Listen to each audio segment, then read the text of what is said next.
महाराष्ट्र को हिंदू मुक्त बनाने की बहुत बड़ी साजिश चल रही है और पूरे महाराष्ट्र की डेमोग्राफी बदली जा रही है। इसका मूल कारण यह है कि महाराष्ट्र भारत की आर्थिक राजधानी है। दूसरा, महाराष्ट्र बॉर्डर स्टेट है। तीसरा, महाराष्ट्र सनातन का गढ़ है। चौथा, महाराष्ट्र में हिंदू राष्ट्र की स्थापना हुई थी। पांचवा, आज भी जितने हमारे बड़े संत हुए, बड़े स्वतंत्रता संग्राम सेनानी हुए, बड़े लड़ाके हुए, वो सब महाराष्ट्र में हुए। महाराष्ट्र में संत ज्ञानेश्वर जी हुए, संत तुकाराम हुए, संत नामदेव हुए, गोरा कुम्हार हुए, संत रोहिदास हुए, संत समर्थ रामदास हुए, संत नरहरि सोनार हुए, संत चोकामेला हुए, संत दामजी पंत हुए, संत एकनाथ जी हुए, संत सोपान हुए। महाराष्ट्र में छत्रपति शिवाजी महाराज हुए। महाराष्ट्र में बाजी प्रभुदेश बांडे हुए, बाजीराव पेशवा हुए, सताजी घोरपड़े हुए, तानाजी मलसूरे हुए, संभाजी महाराज हुए, विश्वास शिंदे हुए। अगर आप स्वतंत्रता संग्राम सेनानी कार्यकाल देखें, उस समय को देखें, तो एक से बढ़कर एक स्वतंत्रता संग्राम सेनानी महाराष्ट्र में हुए। आचार्य विनोबा भावे महाराष्ट्र से थे, वीर सावरकर जी महाराष्ट्र से रहे, इसी तरीके से ज्योतिबा फुले जी, बाबा साहब अम्बेडकर, ये सब महाराष्ट्र से हुए। और अब बड़े प्लान्ड वे में इसीलिए महाराष्ट्र से सनातन को खत्म करने, हिंदुओं को खत्म करने की बहुत बड़ी साजिश चल रही है। सबसे बड़ा जो हथियार अपनाया गया है कि महाराष्ट्र के हर जिले में जगह जगह रोहिंग्या और बांग्लादेशी घुसपैठियों को बसाया जा रहा है। दूसरा, बड़े प्लान्ड वे में इस्लामिक कन्वर्जन भी हो रहा है, क्रिश्चियन कन्वर्जन भी हो रहा है। तीसरा जो तरीका अपनाया है महाराष्ट्र को खत्म करने के लिए, वहां की डेमोग्राफी बदलने के लिए, वो है जनसंख्या विस्फोट। चौथा जो तरीका अपनाया है महाराष्ट्र को बर्बाद करने के लिए, हिंदू मुक्त बनाने के लिए, वो है ड्रग। ये बहुत प्लान्ड वे में। और पांचवा जो तरीका अपनाया है वो पोर्नोग्राफी है, अश्लीलता है। और नतीजा ये हुआ है कि एक तरफ जहां घुसपैठ, धर्मांतरण, जनसंख्या विस्फोट के कारण हिंदू कम हो रहे हैं, वहीं दूसरी तरफ ड्रग और अश्लीलता के कारण, पोर्नोग्राफी के कारण जो हिंदू बच्चे हैं, जो हिंदू युवा हैं, वो पूरी तरीके से बर्बाद होते चले जा रहे हैं।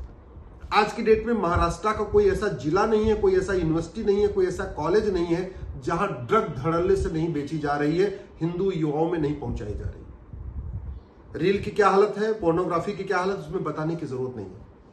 और नतीजा ये हुआ है, ये घुसपैठ, धर्मांतरण, जनसंख्या विस्फोट के कारण अहमदनगर, अकोला, अमरावती, औरंगाबाद की डेमोग्राफी बदल चुकी है। आपके बीड, भंडारा, बुल्हाना, चंद्रपुर की डेमोग्राफी बदल चुकी है।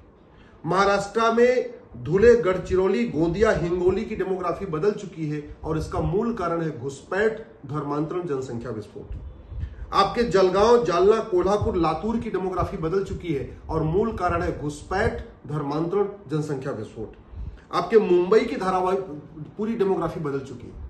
और डेमोग्राफी अगर आपको देखना है तो एक बार मुंबई में बहुत बड़ी झुग्गी बस्ती धारावी, वहां जाके देखिए। धारावी में पहले जो हिंदू और कन्वर्टेड हिंदू का जो रेशियो था 80-20 था, एकदम उल्टा हो चुका है, अब 20-80 हो चुका है। हिंदू धारावी में 20% बचे हैं, कन्वर्टेड हिंदू 80% हो चुके हैं, जबकि पहले ठीक इसका उल्टा था। आपके नागपुर की डेमोग्राफी बदल रही है। आपके नांदेड़, नंदुरबार, नासिक की डेमोग्राफी बहुत तेजी के साथ बदल रही है। उस्माना, पालघर, परभनी की डेमोग्राफी बदल रही है और मूल कारण है घुसपैठ, धर्मांतरण, जनसंख्या विस्फोट। परभनी, पुणे, रायगढ़, रत्नागिरी की डेमोग्राफी बदल चुकी है, मूल कारण है घुसपैठ, धर्मांतरण, जनसंख्या विस्फोट। सांगली, सतारा, सिंधुदुर्ग, सोलापुर की डेमोग्राफी बदल चुकी है। ठाणे, वर्धा, वाशिम, यवतमाल की डेमोग्राफी बदल चुकी है। ये तो मैंने जिलों की बात कहा, क्षेत्रों की बात किया। अगर आपको और ज्यादा कंफर्म करना है तो एक काम करिए, अपने ग्राम सभा की वर्तमान वोटर लिस्ट और 25 साल पुरानी वोटर लिस्ट चेक कर लीजिए। यदि आप महाराष्ट्र के किसी शहर में रहते हैं तो उस वार्ड की, जहां पार्षद चुने जाते हैं, वो वहां की वर्तमान वोटर लिस्ट और 25 साल पुरानी वोटर लिस्ट चेक कर लीजिए। और कंफर्म करना है, विधानसभा का चुनाव हो रहा है, आप महाराष्ट्र के किसी भी एक विधानसभा की वर्तमान वोटर लिस्ट और 25 साल पुरानी वोटर लिस्ट चेक कर लीजिए। नहीं तो अभी लोकसभा चुनाव हुआ है कुछ दिन पहले महाराष्ट्र में, महाराष्ट्र की किसी एक लोकसभा की 2024 की वोटर लिस्ट और 1999 की वोटर लिस्ट चेक कर लीजिए, आपको समझ में आ जाएगा कि आपके आसपास कितना बड़ा बदलाव आ चुका है। महाराष्ट्र में जितने जंगल हैं वहां अवैध निर्माण हो रहा है, मजारें बन रही हैं, दरगाहें बन रही हैं, पक्के कब्रिस्तान बन रहे हैं। महाराष्ट्र के जंगलों में रोहिंग्याओं को बसाया जा रहा है, बांग्लादेशियों को बसाया जा रहा है।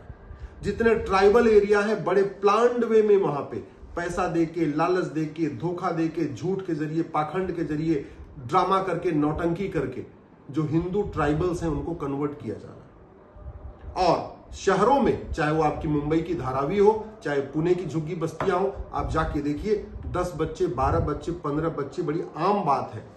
20-20, 22-22 बच्चों का परिवार है।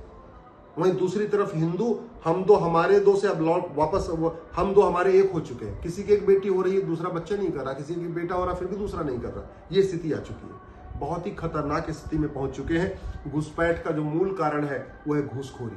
जब तक घूसखोरी बंद नहीं होगी तब तक घुसपैठ नहीं बंद होगी, और जब तक घुसपैठियों और उनके मददगारों पे एनएसए नहीं लगेगा, यूएपीए नहीं लगेगा, वेजिंग वॉर की धारा नहीं लगेगी, देशद्रोह नहीं लगेगा, मकोका नहीं लगेगा, तब तक घुसपैठ नहीं बंद होगी।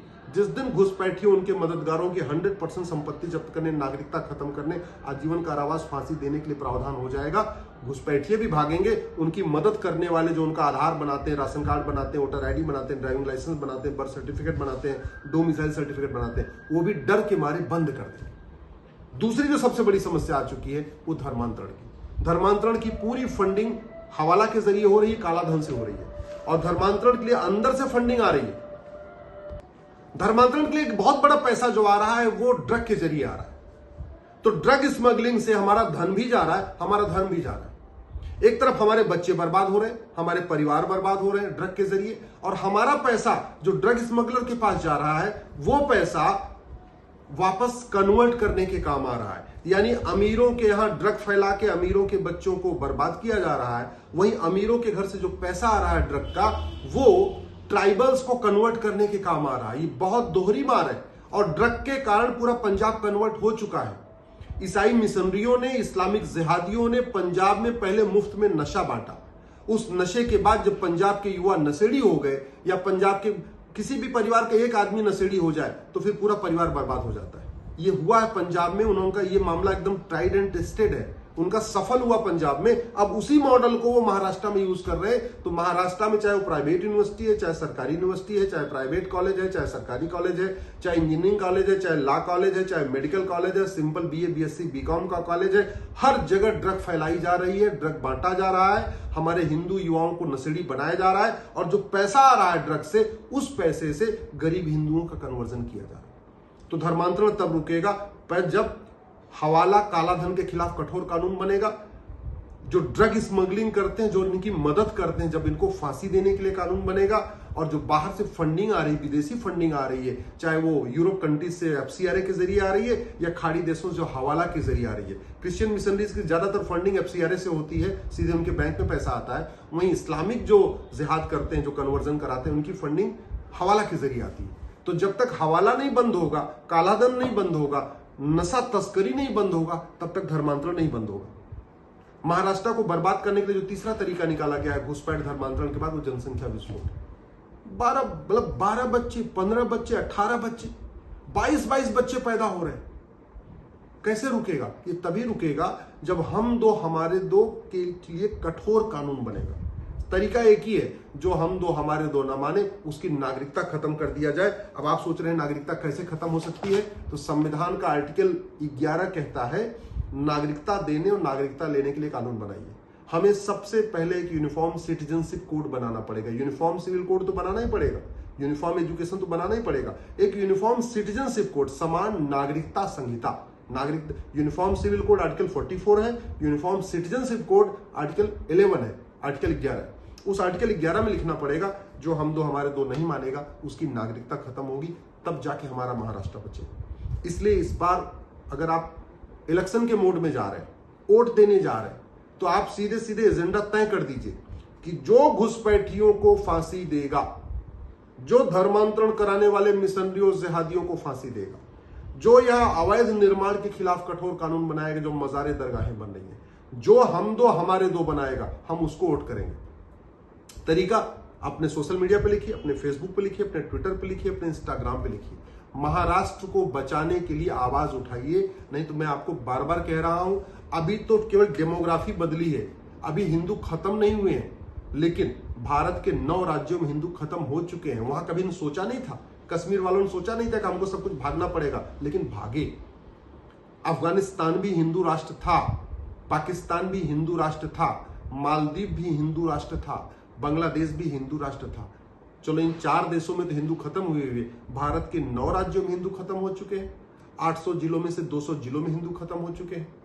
6000 तहसीलों में से 1500 तहसीलों में हिंदू खत्म हो चुके हैं। बॉर्डर पे 300 तहसीलें हैं, उस 300 की 300 तहसीलों पे हिंदू खत्म हो चुके हैं। तो नतीजा ये है कि जल्दी से जल्दी ये कानून बने, घुसपैठ के खिलाफ कठोर कानून, धर्मांतरण के खिलाफ कठोर कानून, जनसंख्या विस्फोट के खिलाफ कठोर कानून, ड्रग स्मगलिंग के खिलाफ कठोर कानून, कालाधन हवाला के खिलाफ कठोर कानून। और किसी गलतफहमी मत रहिएगा, अगर आप सोचते हैं आप सुरक्षित हैं, मैं आपको बता दूं यही बात आडवाणी जी भी कभी सोचा करते थे। चाहे आडवाणी जी हो, चाहे जेठमलानी जी हो, चाहे मनमोहन सिंह जी हो, चाहे इंद्र कुमार गुजराल साहब हो, चाहे खुशवंत सिंह हो, चाहे मिल्खा सिंह हो, चाहे लाला अमरनाथ हो, चाहे सुनील दत्त हो, चाहे राजेंद्र कुमार जी हो, चाहे गुलजार साहब हो, चाहे शेखर कपूर हो, चाहे ऋतिक रोशन के दादा रोशन साहब हो, चाहे यश चोपड़ा हो, प्रेम चोपड़ा हो, विनोद खन्ना हो, राज कपूर हो, ये सब लोग बड़े आराम से रह रहे थे, बड़ी हवेलियों में रह रहे थे। इनका अपना बढ़िया फार्म हाउस था, किसी का दुकान था, किसी का व्यापार था, सब बड़े लोग थे। और नतीजा क्या हुआ? कोई अंडरवियर में भागा, कोई बनियान पहन के भागा, कोई 5 रुपए लेके भागा, कोई 10 रुपए लेके भागा। इसमें बहुत सारे ऐसे भी लोग हैं, कोई अपनी माँ को लेके नहीं भाग पाया, कोई अपनी बहन को लेके नहीं भाग पाया, कोई अपनी पत्नी को लेके नहीं भाग पाया। बहुत सारे ऐसे लोग थे, खुद तो भाग आए, छोटा भाई वहीं छोड़ दिया, बहन को भी वहीं छोड़ दिया, पत्नी को भी यहीं छोड़ दिया, माँ को भी यहीं छोड़ दिया। भारत को बचाना है, स्पेशली महाराष्ट्र को अगर बचाना है, उठिए, जाति से ऊपर उठिए। ये जो लड़ रहे हैं ना अगड़े पिछड़े के आधार पे, ब्राह्मण क्षत्रिय के आधार पे, मराठा गैर मराठा के आधार पे, ये बड़ी साजिश है महाराष्ट्र को खत्म करने की। ये बड़ी साजिश है वहां से छत्रपति शिवाजी महाराज का नामो निशान मिटाने की। ये बहुत बड़ी साजिश चल रही है कि वहां पे जो हिंदुओं के त्योहार हैं वो धीरे धीरे खत्म हो जाए। डेमोग्राफी बदलेगी, सब कुछ बदलेगा। इसलिए मैं आपसे हाथ जोड़ के निवेदन कर रहा हूं, महाराष्ट्र को बचाइए। पॉलिटिकल पार्टियों से खुल के पूछिए, तुम घुसपैठ खिलाफ कठोर कानून बनाओगे कि नहीं बनाओगे? धर्मांतरण खिलाफ कठोर कानून बनाओगे कि नहीं बनाओगे? जनसंख्या नियंत्रण खिलाफ कठोर कानून बनाओगे कि नहीं बनाओगे? ड्रग स्मगलिंग खिलाफ कठोर कानून बनाओगे नहीं बनाओगे? अश्लीलता के खिलाफ कठोर कानून बनाओगे कि नहीं बनाओगे? और सबसे बड़ी बात, ये जो कालाधन हवाला से इनकी फंडिंग हो रही है, जो विदेशी चंदा आ रहा है, इसके खिलाफ क्या कार्रवाई करोगे? ये पूछिए। जो बोले उसके खिलाफ उसके पक्ष में वोट करिए, और जो नहीं बोलता है ये मान लीजिए वो दुश्मन है, आपको बर्बाद करके छोड़ेगा।